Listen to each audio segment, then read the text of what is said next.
Well, hey everybody, it's your softly burning boy, it's Patrick Galactic, and I'm back with another edition of Find Your Weird!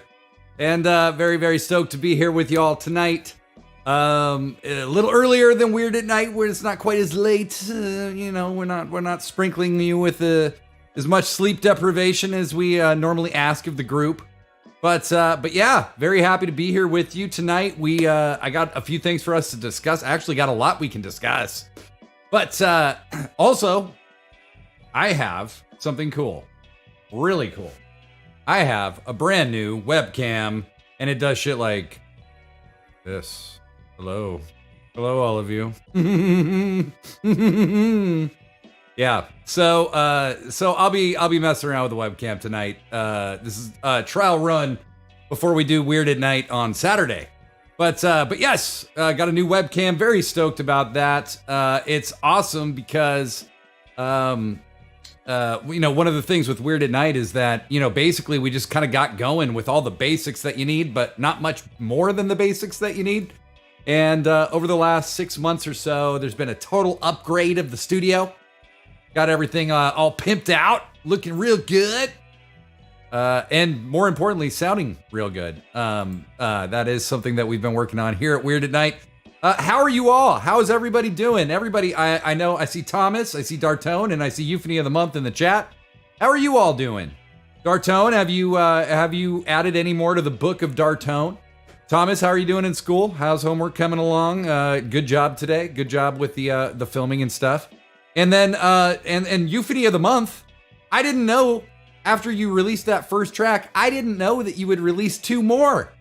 I am wanting to share those on the show very soon. So let's talk about that. Let's talk about how you'd like to do that. But I'm thinking some kind of visualizer thing with the songs because I listened to both of them. They're bangers. So thank you so much for putting some more great art out into the world. And to everyone, the most important part of Find Your Weird is you. Ask me whatever you want. I'm just here to hang. I am your vessel to answer your strange questions. We can research topics that you've never actually had the follow through to research yourself. I'm happy to do that with you. I'm always trying to learn stuff. So if anyone has a topic they've always wanted to know about but are too lazy, you want me to do it? You can at me in the chat. Give me something to look into. That's not going to get us suspended, and I'll be happy to do that. But yeah, So let's start off with a question for everybody. What was the first absurd show or piece of art that got to you? What made you pay attention to abstract art or abstract humor?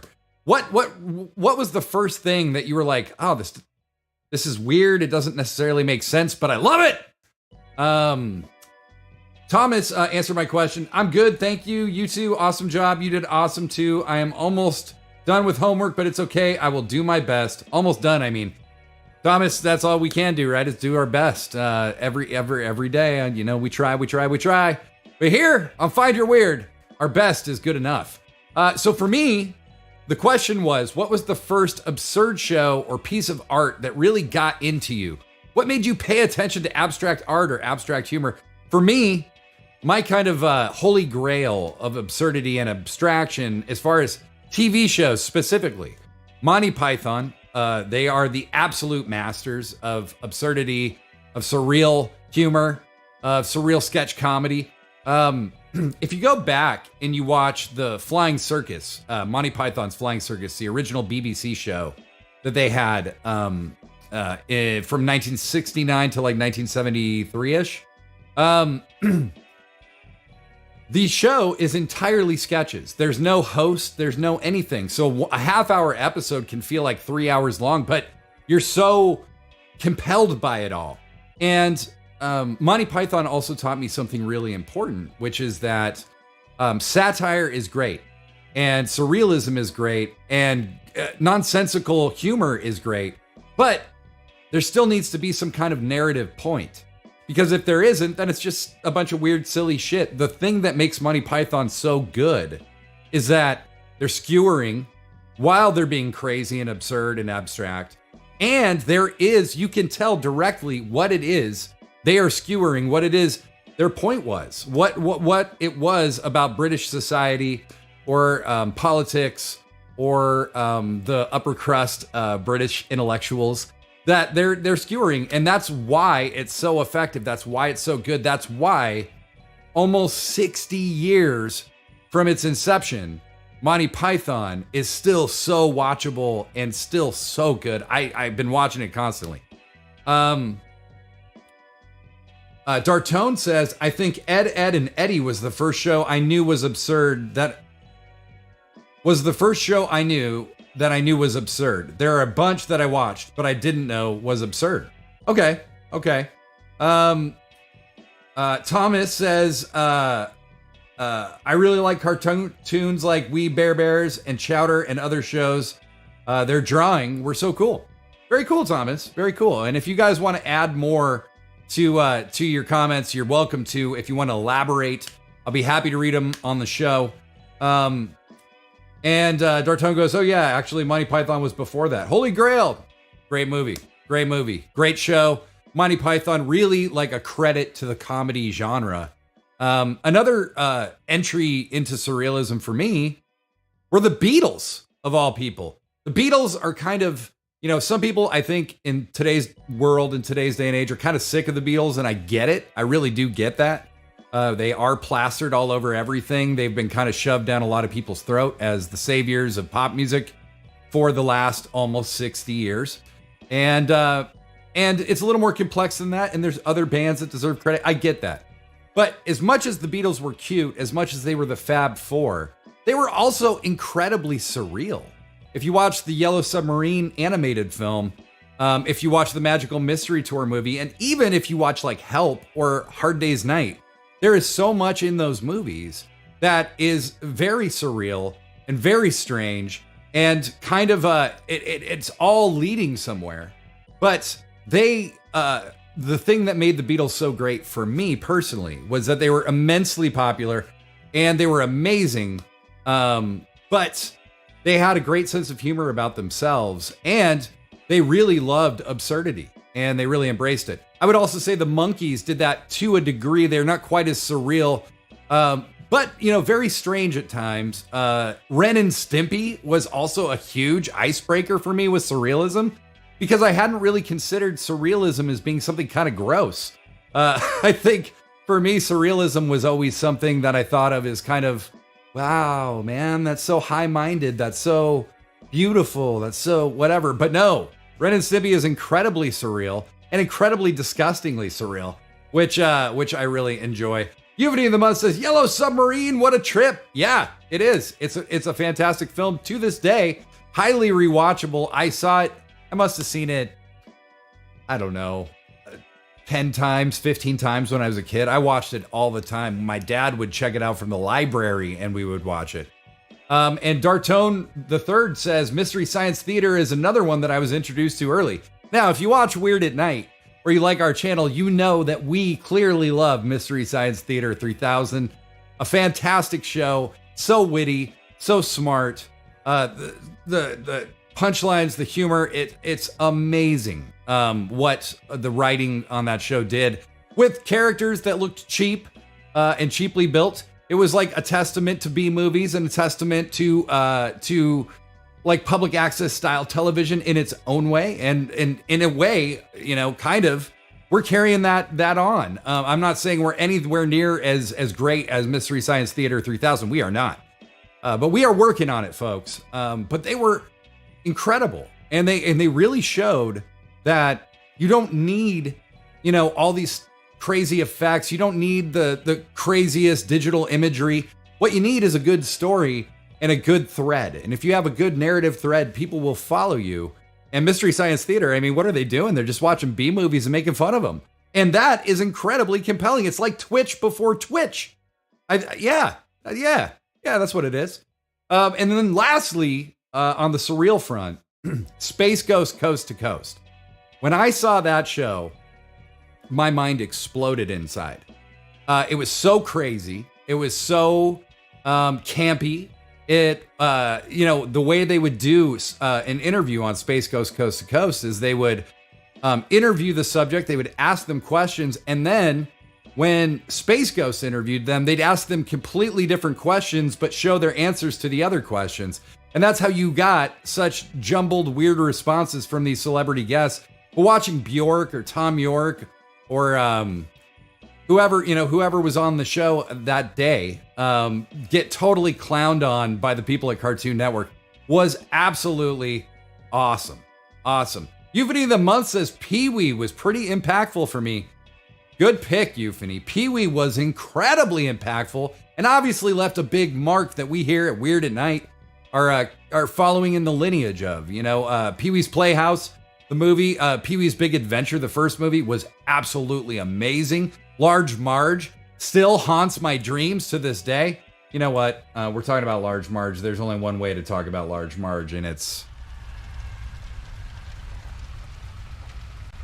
in hell. That's because that's where Large Marge is. We all know that. Large Marge. Yes, Pee-wee was absolutely a huge influence for me. Somebody that really found a way to do kind of almost like twee surrealism. It was like kind of adorable surrealism that resonated with kids and adults. And here we are 40 years later, still talking about Pee-wee Herman and Pee-wee's Playhouse. I mean, it was essential stuff. And so yeah, absolutely. Pee-wee's Playhouse was huge for me as well. I think I watched more of Pee-wee's Playhouse as an adult than I did as a kid because I never knew when it was on. One more kind of absurd, surreal show that I think deserves a shout, even though it's very mainstream, The Simpsons. Very surreal, very bizarre, absurd, with shout outs to history stuff, shout outs to cultural stuff, shout outs to all kinds of stuff, jokes that still go over my head, and I'm 42 years old now. The Simpsons is one of the greatest written television shows. At least those first, from season 2 to season 10, are absolutely some of the most magical television shows that have ever been written. It's some of the best writing I've ever heard, or I've ever experienced. But big shout out to The Simpsons as well. So I've listed a bunch. For those of you just joining us, I've asked the group, what was like your gateway to surrealism, to abstract art or abstract humor? What was the thing that really drew you in? I said Monty Python, the Beatles, the Monkees, Ren and Stimpy, Space Ghost Coast to Coast, Euphony of the Month threw in Pee-wee's Playhouse. Dartone III said Mystery Science Theater 3K. Thomas said Ed, and Eddie was, Dartone said Ed, and Eddie was a show that really grabbed him. And Thomas said, I really like cartoons like We Bare Bears and Chowder and other shows. So I would love to hear from more of you. This is a conversation show. So, you know, there's no script, there's no format. We can do whatever the fuck we want, whenever we want to do it. But thank you all. Dartone III said, I just found out that The Simpsons is still making episodes. It's crazy. You know, at this point, The Simpsons is such a guaranteed moneymaker that the show can kind of go on for as long as they wanted to. They don't really need to keep doing it, but they're going to. And it wouldn't surprise me at all if The Simpsons goes 40 or 50 seasons at this point. They've just reached that point where they're kind of this monolithic corporate entity now that's worth a lot of money to whoever's showing it. So Fox isn't going to shut down The Simpsons anytime soon. It is incredible. They've done, I don't even know what they're up to now, 33, 34, 35 seasons. Unbelievable. But you know, South Park isn't actually that far behind them at this point. They've passed the 20 season mark. So it's really crazy that we have these cartoons which at one time were considered kind of a temporary fad, that, you know, you might have a popular cartoon, but it wouldn't stay popular very long and might last a couple seasons. Now The Simpsons has gone more than 30 seasons. You have South Park going more than 20 seasons. You got Family Guy and stuff like that creeping up on it too. It's kind of crazy. It almost makes me... Good job, Simpsons. Good job. And good job, South Park. Good job, Family Guy. I'm not a Family Guy guy. Yeah, that's right. I'm not a Family Guy fan. It feels like that show is the same episode over and over and over again. It's like they have a pattern, and there's kind of a joke that happens in the beginning that becomes the entire show, and it's very cut and paste episode to episode. I wish it wasn't, but it is. I'm sorry. Okay. Well, let's keep moving on here. Let's keep moving on. So we did Weird at Night 203 last on Tuesday, and it was a lot of fun. Had a great time with everybody as always. And I just put together this handy dandy little recap for you. Check it out.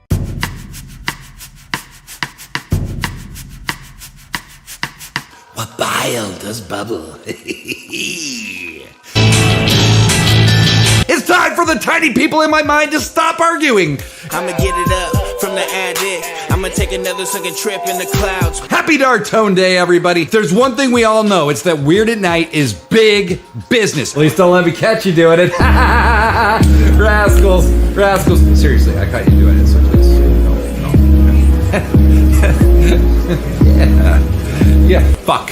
Where is fucking Blazing Space? Look, so then look at it. What happened at Waste Dump 69, right? Brown smudge, kind of over it's here, a right? Smudge. It's a smudge. It was on the camera. I'm trying to get it off my screen, and Blazing. I couldn't. Description of his lenses, and like.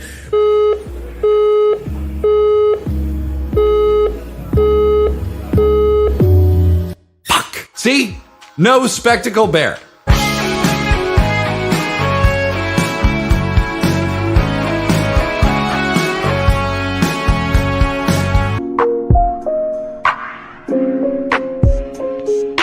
The daughter of a diplomat and the goddaughter of the Swedish. So a rich kid. By community leaders, government officials, and residents. $1 million I can fly. I grab your hand and tell you. Please tell your friends about Weird at Night. Hey! What's that? Stop! What are you doing? We can fast forward through this part. Get out of the projector booth and tie yourself back up this instant! Look, you can fool this raccoon, but you can't fool me. You're not royalty. What have you done with the real prince? I am the real prince. You killed him, didn't you? Oh, don't worry, I'm not mad. Percival was a little shit. I will no longer be a hungry raccoon.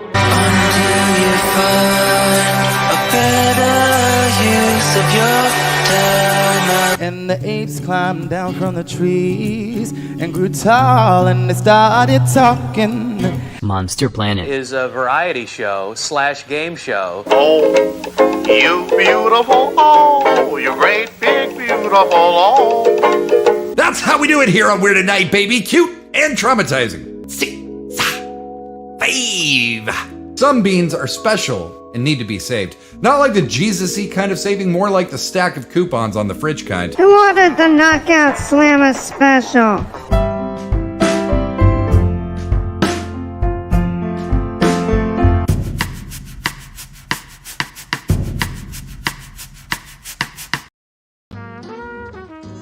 That's right. That was episode 203.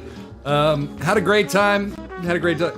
Euphony of the month says, I need to watch this episode. I was busy and missed most of it. Happens, baby. Happens. People got lives. People are always got stuff to do. So, watch it when you have time, baby. Watch it on YouTube. So, I would highly recommend to anybody that watches Weird at Night or tunes into our channel, watch us live on Twitch, right? And then when you want to go watch, if you want to learn more about the lore of Weird at Night, or you want to learn more about, you want to just better understand the history of Weird at Night, do that on YouTube, baby. Do it on YouTube. Go to YouTube, type in Weird at Night, look for our channel, we'll pop up. You'll see our logo, you see the WAN logo, and make sure you subscribe and click the little notifications bell, because if you do that, you get notified each and every time we upload something, and we upload stuff, you know, several times a week at the very least. I try to upload something every day, but it doesn't always work out that way. But hey, who's complaining? We're having a good time. We all make it happen somehow. And that's what Weird at Night's about, baby. It's about making it happen. But yeah, no, we had a great time. Now, something that did occur on the show last episode, I wanted to show a biography piece on Edouard Manet. And I was trying to do live commentary during it, but there's this new phenomenon on YouTube that I just don't understand whatsoever, which is, rather than go to the trouble of doing a voiceover on a video and actually add some personality to it, they just have like a Google bot read something. I've seen people do this with poetry. They did do it a ton with bios. What the fuck, everybody? Like, that was literally the only thing available for Manet that wasn't 25 minutes long, and he's one of the most prolific and famous painters of all time. And all I could find was this crappy robo reading of a Manet biography, which Surreal McCoy pointed out is kind of like, just a bot reading a Wikipedia entry about Manet, and we gotta do better than this. Like, that can't be the new standard. Come on, everybody. Like, you know, I know things are getting easier. I know we have little technological advances and stuff, but come on. We can't leave it at that. So anyway, you can see here, we're small right now, but we're big again. Talking is hard, Euphony. It is. You're right. Talking is hard.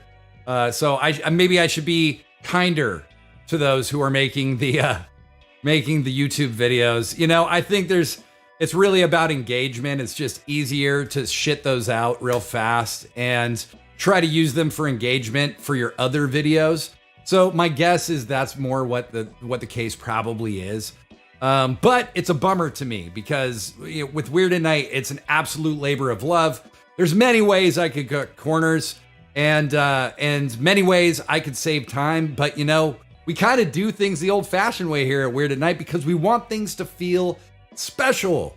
And I think in this digital, hyper data-driven world that we're in today, sometimes we forget to make things special because it's not efficient to, or it's not going to, you know what I mean? And I think whether you look at Hollywood and the preponderance of remakes that we're constantly deluged with, like Batman alone has been relaunched like 7 times in 20 years.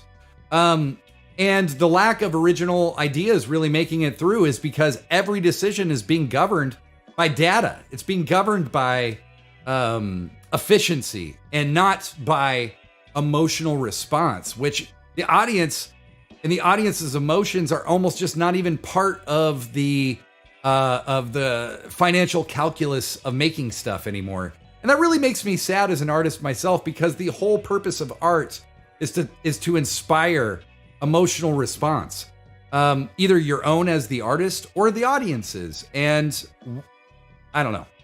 To me, it's a bit of a bummer. But you know, that's just the way things roll these days. Okay, new question for y'all.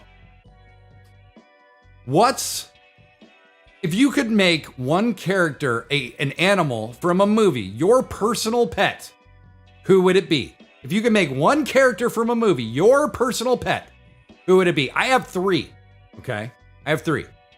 So Gizmo, obviously, right?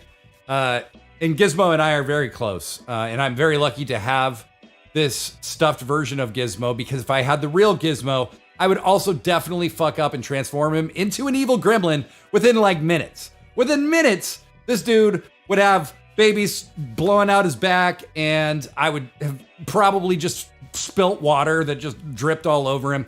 It would be terrible. It would be horrible. So don't ever entrust me with a gremlin. But I would want one for a pet if I could have one, and everybody would be doomed. I would also say Falcor, who is the dragon dog kind of from Neverending Story, would be one that I think is awesome. And if I had Falcor, I would just kind of fly through the night sky, you know, maybe pay a few for get some tips from some friends, and they could jump on for a ride too, but you gotta pay.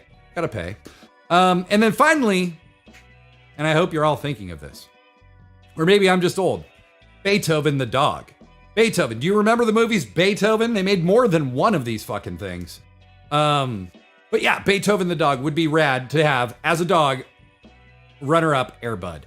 Euphony of the Mud said, yeah, Falcor would be sweet. Falcor would be sweet. And you know what? Falcor is sweet. He's too sweet. Yeah, Falcor was absolutely amazing. One of the coolest creatures ever created for movies. Yeah, Falcor is dope. But you can, so I've dated myself, I've aged myself, but would love to know your animals for movies that you would like to have as pets. Is it Benji? Is it Heathcliff? Is it Garfield? Is it all of the Smurfs? Would that might be a labor situation. Never mind the Smurfs. Dartone the third says, you can't feed Gizmo after midnight, but how does that work with travel and time zones? Great question, Dartone. Great question. And like, if you take Gizmo from the East Coast to the West Coast, and we're now 3 hours behind, does his body know that? Like, you know, there's logical fallacies here in this story. And I'm not saying that Gremlins is a fictional story. I can still be convinced that it's a Christmas documentary. Thomas says Garfield. Thomas would pick Garfield as their famous pet. And you know what? I grew up reading Garfield all the goddamn time. I fucking love Garfield. Good pick, Thomas. Good pick, Thomas. But yeah, Dartone. Nobody, Thomas says, I like lasagna. Me too. Euphony of the Month said, only a true savior would ask this question. I agree, everyone. Give it up for Dartone. Happy Dartone Day, as we always say here on Weird at Night, because Dartone is the savior of the Waniverse. If you don't know why, join our YouTube and go watch The Final Flush. It will explain everything. But I just threw some Dartone emotes in the chat because my savior's here. So, hey, when they say have a personal relationship with God, I do. My savior is my personal friend, and I talk to him pretty regularly. So glad to have you here, savior. Thank you. But yeah. So I forgot what I was saying. It doesn't even matter. But yes. So something that I did do about 10 days ago is I saw the new Doctor Strange movie. Now, there won't be any spoilers given in this discussion, okay? Probably. I am one of those people that is adapting to the no spoilers policy. I will not give away any outcomes of any events if you haven't seen it. Have you seen it? What do you think before I start blabbing on? Did you see it? Did you like it? Did you not like it? Let me know. I can't believe how many lukewarm takes I've seen on the film. Marvel clearly made this movie a huge priority. The CGI is mind-blowing. It's really, really incredible. Doctor Strange is kind of a product of the late 60s, acid head, psychedelic awareness, kind of the psychedelic awakening that was coming through America at that time. Is the master of the mystic arts. What I love is that Doctor Strange is also fallible and has made some pretty big mistakes in some recent Marvel films. In both the comics and the movies, Marvel just doesn't depict people as incorruptible or beyond self-centered behavior or emotional corruptibility. So Doctor Strange makes some mistakes that have vastly dire consequences for everyone. And so I loved it. I thought the movie was great. I loved the first Doctor Strange movie. It kind of had an Inception vibe with some of the visuals. This doubles down on that and goes even deeper. And my dude Benedict Cumberbatch just fucking rules. Benedict Cumberbatch is just a fucking great actor. Somebody just really inhabits the characters that he plays. And in their entire essence, there doesn't appear to be any difference between the way he plays Doctor Strange and the way he plays Sherlock Holmes, or the way he played the guy who Alan Turing, who created the Turing machine. Can't remember what that movie's called right now, but Cumberbatch is just the exact inspired casting that they need for Doctor Strange. I would never have thought of him, and these crazy assholes did, and it's amazing. He does a great job. And Benedict Cumberbatch with an American accent is awesome. He does a great job.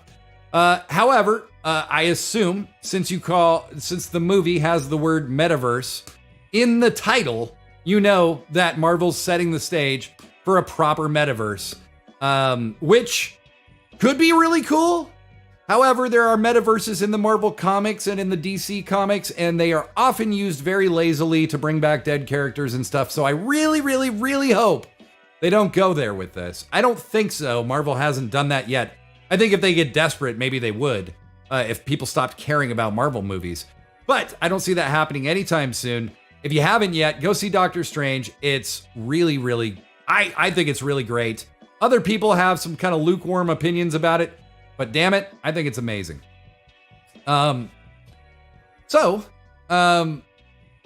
New question for you guys. New question. Have you ever seen a movie at a drive-in? And if so, did you have a good time? Have you ever seen a movie at a drive-in theater? And if so, did you have fun? For me, I fucking loved drive-ins. Drive-ins were such a fun way to watch a movie. It's not about picture quality. It's not about, mastered sounds from every direction. It's like about having the best time watching a movie with your favorite people, your friends, your family, whatever. They were usually double features, and they were usually really cheap. So you could drive in, back when I was a kid, back in the olden days, you could go to a drive-in for like $15 for an entire car of people. It would be like me, my brother, my mom, and my dad. For 15 people, $15 for like 4 people, or $20. And we'd go watch 2 current movies. I remember seeing Robin Hood with Kevin Costner, the Kevin Costner Robin Hood. And I don't remember what it played with, but there was always 2 movies. And this isn't immersion like the movie itself is pulling you in. Of course, you could see the movie and it was great. But the parking lot full of cars and everybody having a great time with, a bunch of snacks and just having the free range to get out of the car, to stretch out, to go, if somebody was, feeling a little antsy in the theater, they could just get out, stretch their legs, go for a little walk if they wanted to. But it was so much fun. There was a different quality of immersion to drive-ins. There are very, very few of them left. And there was one in Auburn, Washington until just a few years ago it was the drive-in that I probably went to the most. But it was so much fun. They're a lot more profitable if you just sell the property to condo developers, and that's what's happened. So there aren't a lot of them anymore. I don't think they make a lot of sense. They're not financially feasible necessarily. But I wish, like, when I was a kid, I would think like, oh, it'd be so cool to own a restaurant. And then you understand what it's like to own a restaurant, and you're like, fuck no, I would never get in that business. Or you're like, it would be so cool to own a bar. And then you like see what bar, like kind of teeny tiny profit margin bars are living on and how regulated they are. And you're like, fuck that, I would never do that. But, yeah.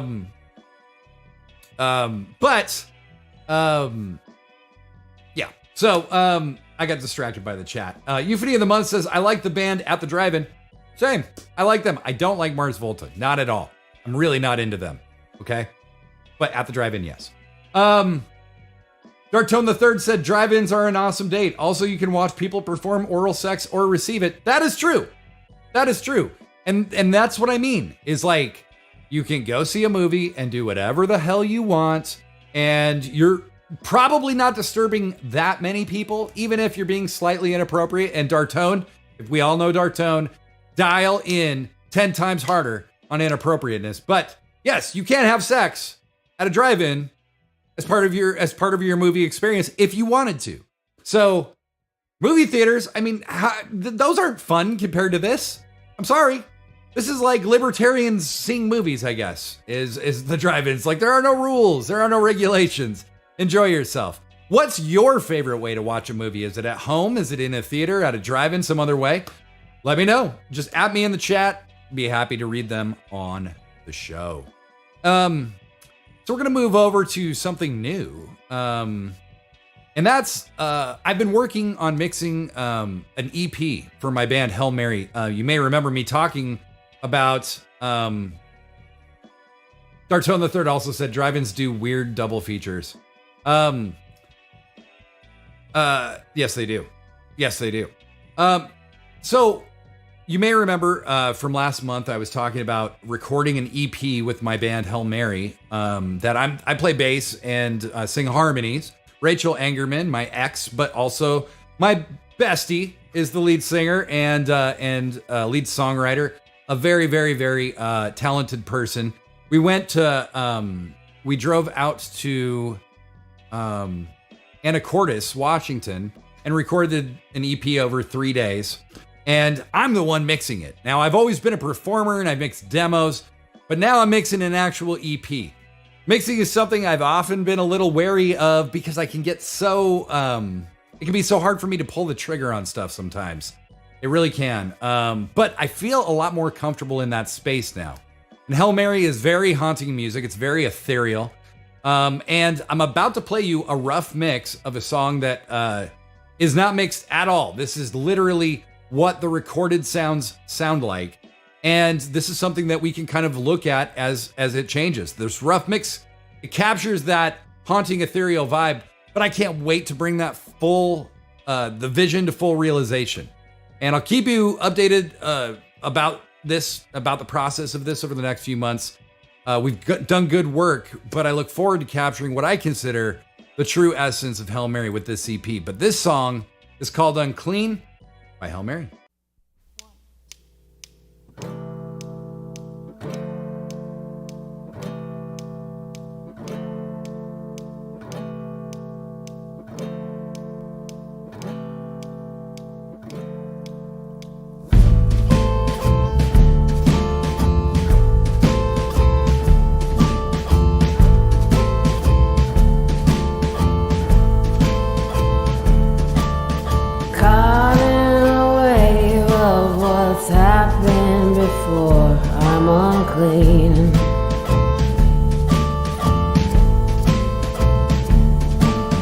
This is the way they can tell you one more. It's unseen. The unclean.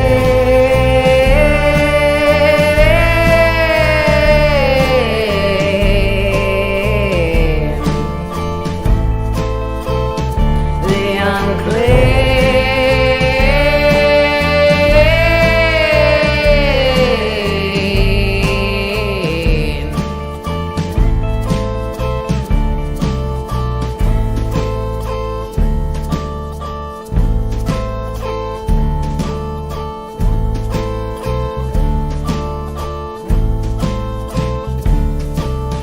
Caught in a wave of what's happened before. I'm unclean.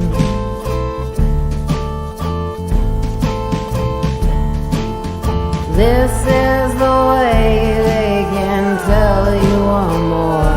It's unsafe. The unclean.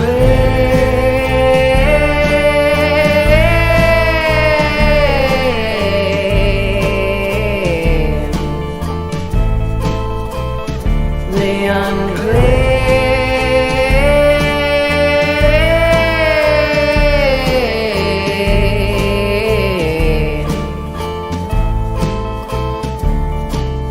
Caught in a wave of what's happened before. I'm unclean.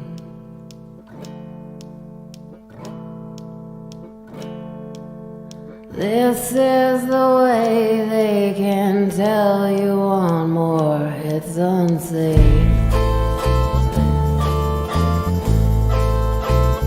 The unclean.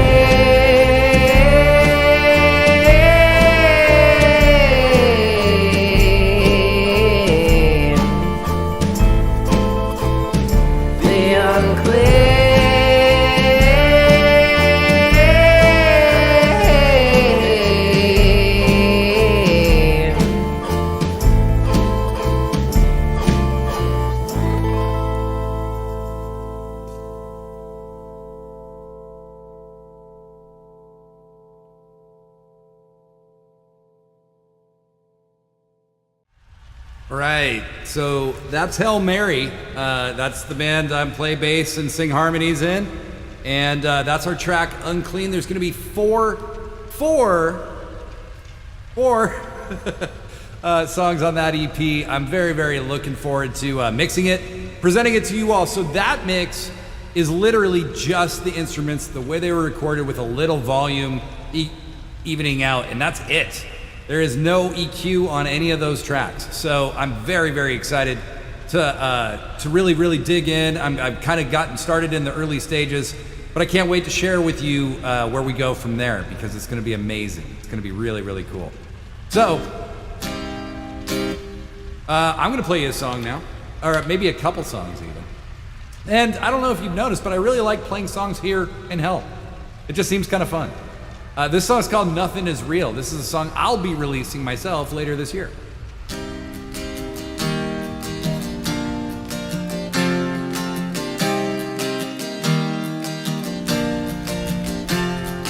Do I call out for mandolin part at a wandering spring in a young woman's heart? Or do I stay in place where I once did belong, watching singers sing, but they don't sing a song? Nothing is real, nothing is real, nothing is real, nothing is real. I'm so outraged I could post all day. I got so much time to feel, so much pain to play. If I had a vehicle for deliverance, I'd lay myself down and crush the resistance. Nothing is real, nothing is real, nothing is real, nothing is real. Could you believe in the formless heart where madness sprays across the field of scars? I don't know what I wanna. Easy love, money, sex, ease alone. Nothing is real, nothing is real, nothing is real, nothing is real. Could you believe when I told you so? All the lies I live are the truth that I know. But I got a text from someone I know. It said, set me up, I'm at the end of the road. Nothing is real, nothing is real, nothing is real, nothing is real. So you can see why it's called Nothing Is Real, is because I say that over and over and over and over again in that song. But I think, what am I saying in that song? Sometimes even I don't know until much later. But I think in that song, I'm kind of talking about the escapist mentality that we all kind of have, especially in the digital age. You know, it's kind of like, nothing is real. Like what you can tune out anything, even if it's in reality, the same way you could tune it out like it was a TV show. If you don't want to hear about the situation in Ukraine, you don't have to. There's nothing we have to be a part of. And so it kind of feels like the fabric of that was the thing that kind of held us together is kind of weakened in certain ways. Just because everybody's kind of in their own head and in their own world and kind of cashed out. And no judgment. I mean, that I get why that is. I'm certainly cashed out a good part of the time myself. But that's what the song was about. That's what the song is about. So, thank you for indulging that. What do I want to play next? What do I want to play next?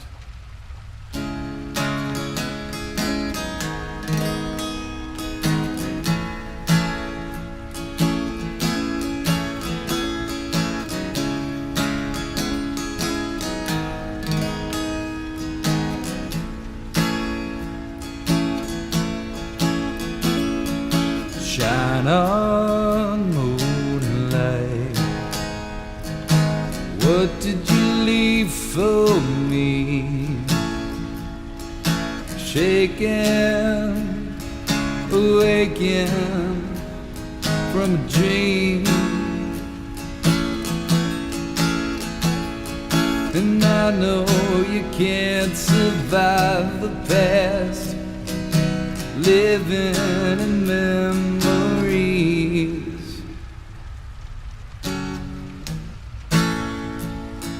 And I know the moment's coming fast, but not what it means. And what have my hopes become when they have brought me to my knees? I keep hanging on. I keep hanging on.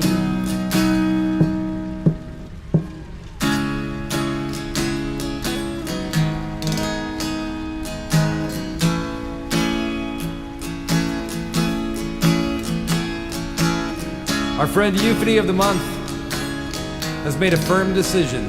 And I'm so happy, my friend. Shine on, moonlight. What did you need from me? Shaken, awaken from a dream. And I know the future's here at last, free from the memories. And I saw the future of the past beg for release.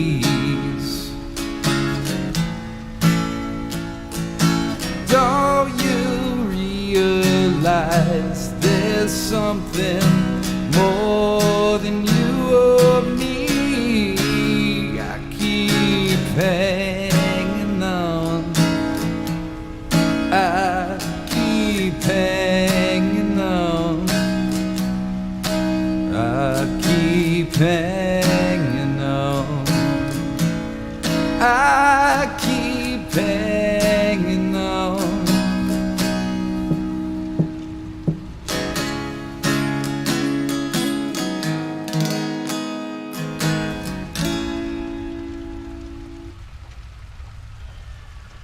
That's called Shine On Moonlight. I played that for you last episode of Find Your Weird. I played you the track, the recorded version of that track that I've been working on.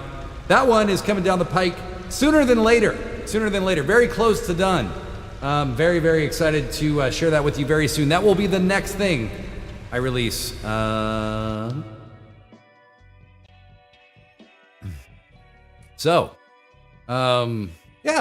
Yeah, Channel Moonlight, baby. We got a watch along still to do, so I'm excited about that.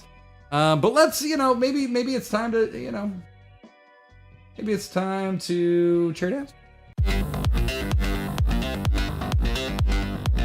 All right, Euphony of the Month. Euphony of the Month said, I've decided I would like to have Scooby-Doo as my pet. You know what? That's a great choice. It's a very wise decision. That's a smart dog. I mean, even the stupid shit Scooby does is actually very smart for a dog. So, I don't know why people were always so hard on Scooby. I mean, really, for a dog, he's doing some pretty incredible stuff.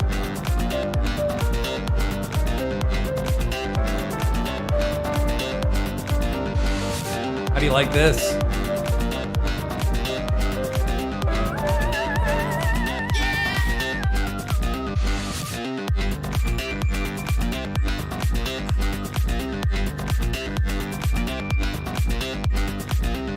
I like the space.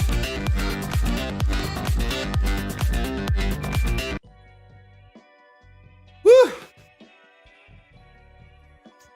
Euphony of the Month says, if I had to pick a favorite song you've written, which one would it be? Well, there's a few that people pick a lot. In my catalog, really popular track for me is one that I played on the show before called The Dying Days of Lois Lane. Another one that was really popular was Hello Below from my last EP. A lot of people really gravitated toward that one. So if I were to guess, those would be the two I usually pick. But you tell me. You tell me. Dartone the Third says, I love Scooby-Doo, but I stand with Trinket from The Legend of Vox Machina. It's a bear in armor. No idea what that is, Dartone, but I trust you and I believe in you. I believe in you because you're the savior.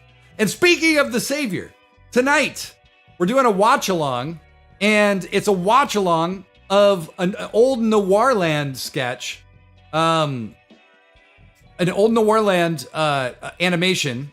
It was the epilogue of the original The Case of the Goblin Bird, with Dartone and myself, plus Mandy Ravage, plus Freddie Dalmastar as Mandolin Ravage, and we're going to watch it right now.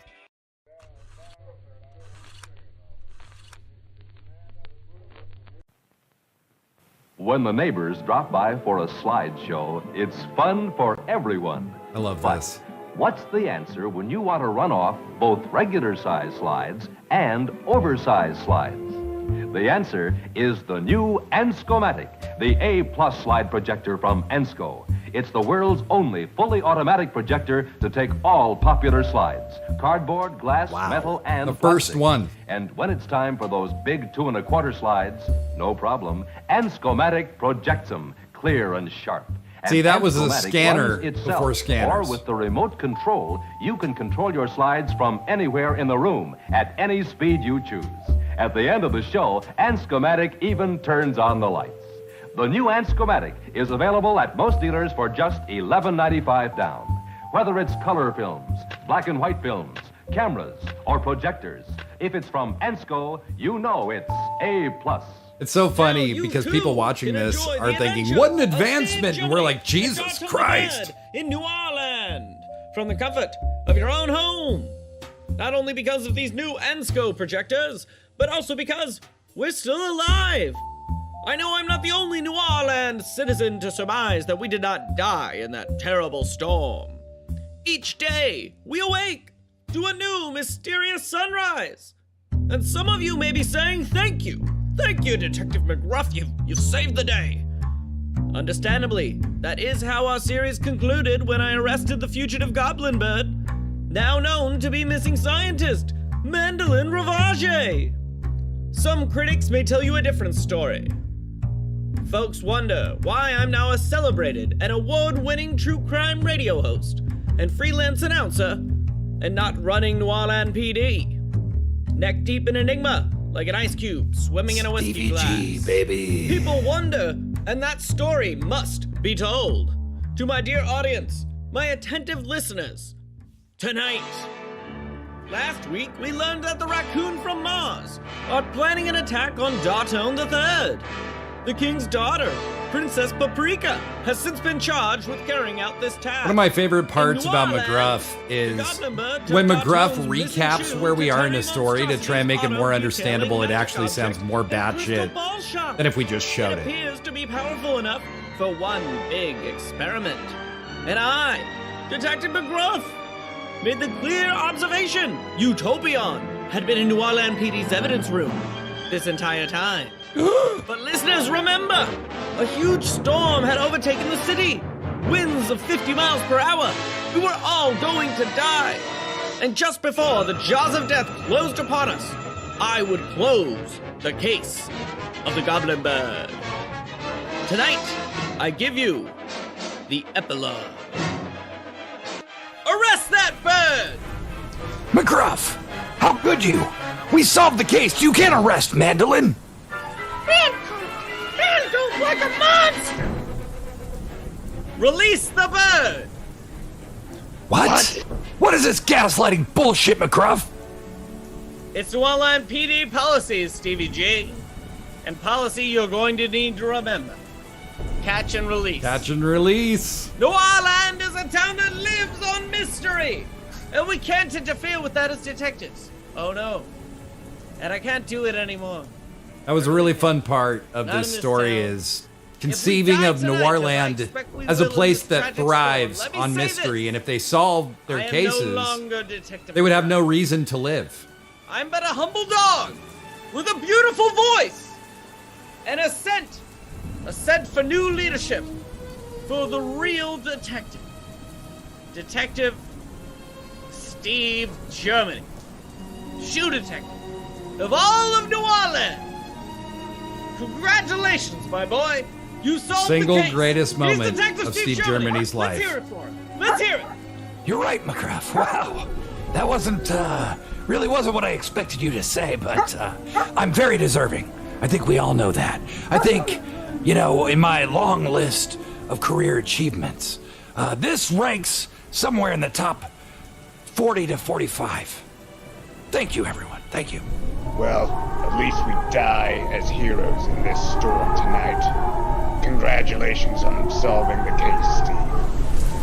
I gotta say, it's weird to see Dartone in the pre-savior mode now. Like, Dartone as the savior has become so baked into Weird at Night. Weird to see him before he was that. This is your chance! What are you gonna do? Is it gonna be the way it's always been? Do we save the world? Or do we finally look out for ourselves? God damn it! There's so much that I can do for this world!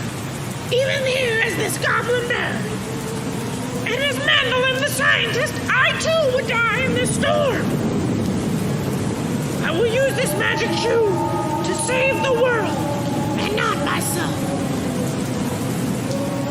For you, my parents, who died in the smog accident, my good friend, and Terry, I know you said be safe, but here we go!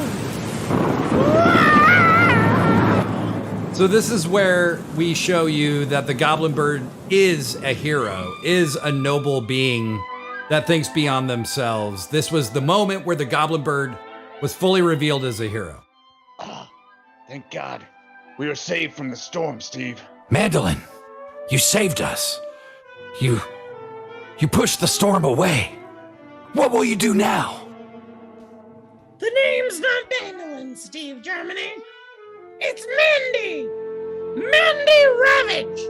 And I will destroy everything I need in order to save this world. Until next time, Steve Germany, keep your shoes on the prize. God damn. The Goblin Bird saved us. And I never got a chance to say thank you. And you'll never have to. God damn it, Dartone. Shut the fuck up. I'm so sick of your goddamn voice right now. I swear to God, ever since the surge has left my body, I have so much less tolerance for your bullshit. God damn it, sometimes I just want to put my hands around your fucking throat. You know what I mean? Yeah, totally. I zoned out there for a minute. Anyways, am I the assistant police chief now? Fine, but only as long as your office is on the complete opposite end of the precinct than mine. Yes, winning, power, followers. This is gonna be great. Now that I'm assistant chief, I have power. Over 100 people following me.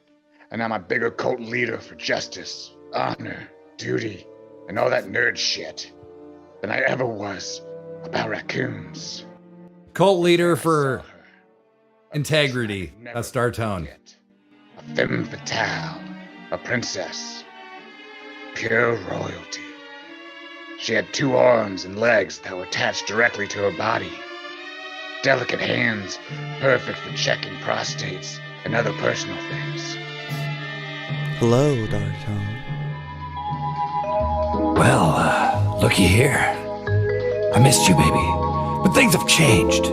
Your shoe dick is now the big dick in charge, and I got a full glass of ice-cold Kool-Aid waiting to be sipped into oblivion. Sugary yum-yum still, but no surge for Stevie G, no.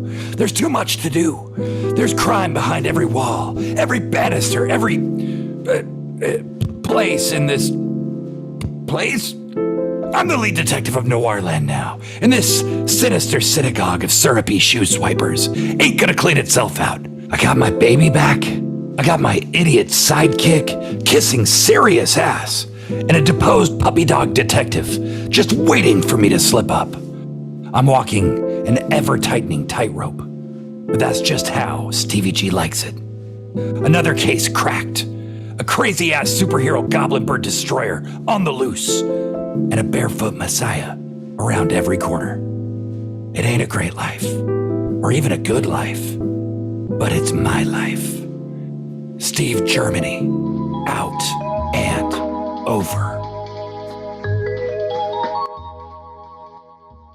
So you can see in the Weird at Night universe. Okay, bye Euphony. Thank you for hanging out. Thanks for hanging out tonight. And thank you all for hanging out tonight. We just got a little, we're going to do an auto write and then I think I'm going to wrap it tonight. It's been a lot of fun, but I got a lot of stuff to do. You all probably have stuff to do. But you can see from Weird at Night, you know, we kind of have a way, even though our stories might feel childish or silly or whatever, there's a lot that goes into telling each of them. And there's a lot of little details that are really important. And Dartone is a character that honestly just developed at a very natural pace. And, you know, started off kind of, we thought Dartone was very entertaining, and he is, of course. Dartone's hilarious. But his character came together so quickly, and the biggest reason that is Dartone himself. He is a very intelligent, hilarious human being that is so easy to riff with.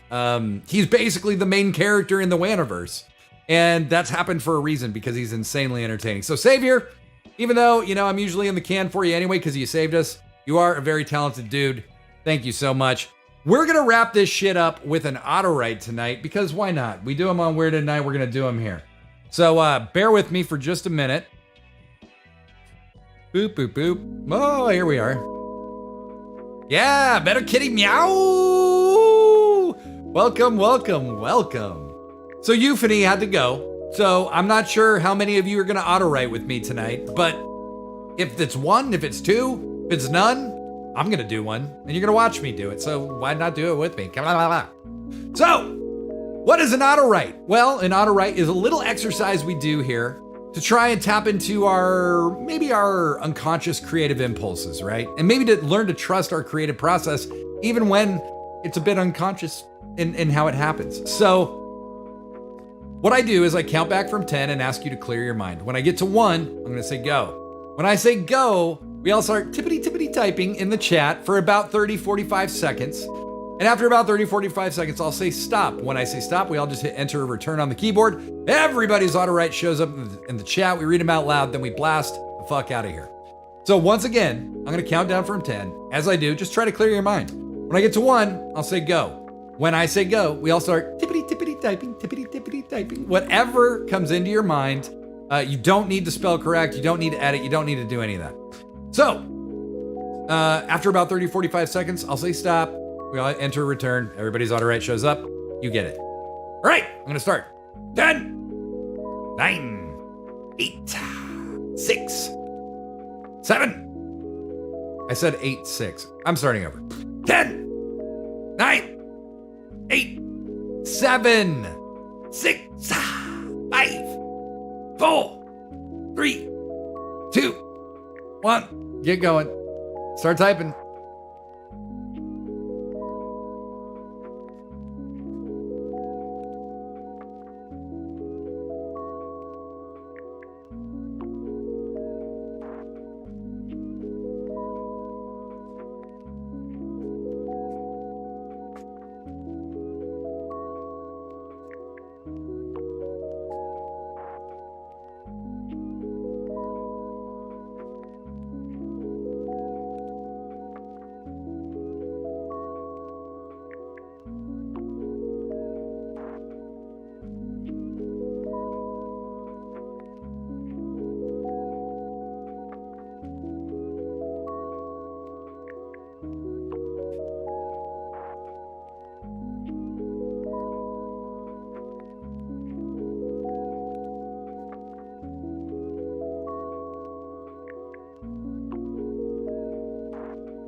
All right, and stop. Let's see everybody's auto rights. I'll read mine first. It's a monster of a mash, and all the girls are made of potato stuff and mayonnaise. Gross, but not the worst thing that could happen. The worst thing that could happen would be that girls made of onions were made of potato stuff and mayo, so at least we avoided that. It's easy to be me. I just wake up and be me every day. Maybe I'd like to be you, but I gotta be true to the blue and my crew. So fuck you. Yeah! Yeah! Auto-written by me. Better kitty meow. Tippity-tappity, tap-tap. I'm tiptoeing around my subconscious and trying to tap-tap-tap into my subconscious like a tap dancer. And I wish I could tap dance or maybe tiptoe. Kind of like a ballerina. Or just dance, dance, dance. Better kitty meow. All about the tango, baby. Brilliant auto-write. That was some amazing alliteration. Well done. Dartone the Third. Hold... And on the heels of that, holding in my piss till the auto ride is over. Then I'm going to pee in the neighbor's yard because I like how they film me and give me the thumbs up because they recognize good work when they see it. Other than that, I'm working on a movement to change the world. Yes, that's a poop joke. My plumber hates me. Hey everybody, this has been a lot of fun. We do this every Thursday at 8 p.m. I'll be here next Thursday at 8 p.m. So if you like just chilling on the Twitch with your homie, Patrick Galactic, we can do it every Thursday at 8 p.m. for Find Your Weird. But until then, this Saturday, Weird at Night will be on at 10 p.m. Pacific on this channel. So just come here. You'll be notified that we're live. Don't miss out. It's going to be a blast. Better Kitty Meow giving it up to the savior, Dartone. I will do the same as my parting. But thanks to each and every one of you. Thank you, Thomas. Thank you, Euphony of the Month. Thank you, Better Kitty Meow. Thank you, Dartone the Third, for being here, for being a part of Find Your Weird, and having fun with me while I make this happen. For now, ta-ta.